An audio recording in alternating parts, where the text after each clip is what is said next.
So about 3 years ago, I received a phone call from a past client who had gotten themselves into a pickle. They were going through a ton of financial burden. They had had loss after loss, and they were in the position where they were about to lose their home. They didn't think they had any other options. They were driving down the street in Sioux Falls, and they saw one of those signs that say, "We buy homes for cash." So what did they do?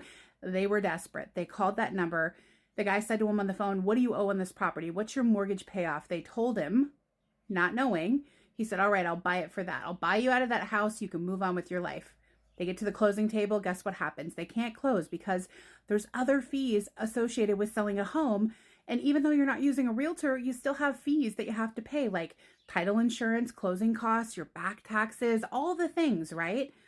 So they left that meeting, that closing, feeling absolutely defeated.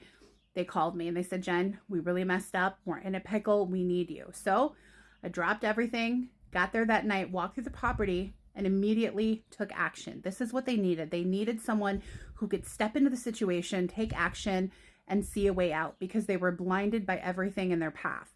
So immediately I told them they got to get everything out of the property. I came in, I cleaned the property, painted the property, weeded the garden, weeded the landscaping, mowed the yard, did all the things, hired a professional photographer, got all that set up, went live on the MLS, syndicated this house to thousands of websites so that we could maximize our buyer pool and our exposure.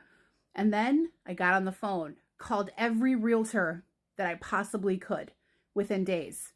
Just nonstop calls, talking up the property, saying what a great investment it was, reaching out to clients, doing all the things that we are built to do.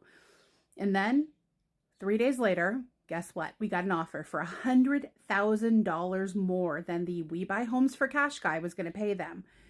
We closed on the property within 20 days. They avoided bankruptcy, they avoided foreclosure, and they were able to move into an apartment and just restart their life. So I am so blessed to have been a part of that. And if this is you, I really want you to think about maintenance, because maintenance is your first line of defense in protecting your assets. So keep up your house, folks.